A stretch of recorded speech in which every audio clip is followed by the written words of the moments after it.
আসসালামু আলাইকুম রহমতুল্লাহি ওয়া বারাকাতুহু। প্রিয় দর্শক, আপনারা সবাই কেমন আছেন? আশা করি আল্লাহর রহমতে আপনারা অনেক ভালো আছেন।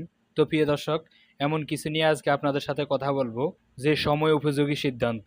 অবাক হচ্ছেন? অবাক হওয়ারই কথা। সময় উপযোগী সিদ্ধান্ত বলতে কি?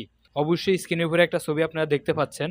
ওইখানে লেখা আছে মাদকের সঙ্গে যুক্ত থাকার পর মারা গেলে দাফন না করার সিদ্ধান্ত গ্রামবাসীর। তো প্রিয় দর্শক, এটা হলো সবচেয়ে বড় সিদ্ধান্ত এবং সবচেয়ে ভালো সিদ্ধান্ত, সময় উপযোগী ভালো সিদ্ধান্ত। মাদক সেবনকারী আমাদের সমাজে দিন দিন প্রায় ক্রমাগত বাড়তেই চলেছে। অবশ্যই এই উদ্যোগটা এই গ্রামবাসীর ব্যতিক্রমী উদ্যোগ। যারা এই উদ্যোগ নিয়েছে তাদেরকে আমি আমার থেকে আন্তরিকভাবে ধন্যবাদ জানাই। কেননা তারা এত সুন্দর একটি উদ্যোগ নিয়েছে যা বলার বাহিরে।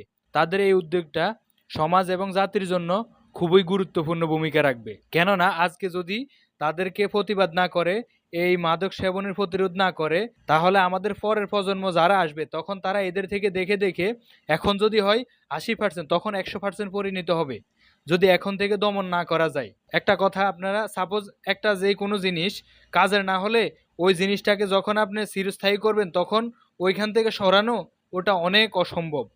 সাপোজ একটা গাছকে দিয়ে আমি বলি, একটা বট গাছ যখন একটা গাছকে ফেঁসিয়ে ধরে, যদি আপনি ছোট থাকতে তা না সরিয়ে দেন, ওই গাছটাকে অন্য গাছটাকে মুক্ত না করে দেন, তখন ওই বট গাছটা ফেঁসিয়ে ফেঁসিয়ে এমন এক সময় বট গাছটা অনেক বড় হয়ে যাবে, তখন যে গাছটাকে ফেঁসানো হয়েছে ওই গাছটা মৃত্যুর কোলে ঢলে পড়বে।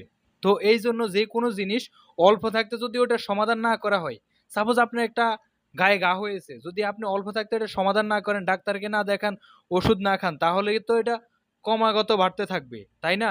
এরকম যে কোনো জিনিস অল্প থাকতে যদি সমাধান না করা যায়, তাহলে বড় হলে সমাধান করতে অনেক কঠিন হয়ে যায়। আপনি ছোট্ট একটা সমস্যা আপনি সমাধান করতে অতি তাড়াতাড়ি পারবেন, যখন একটা বড় সমস্যা হবে তখন আপনি অনেক সময় সমাধান করতে পারবেন না।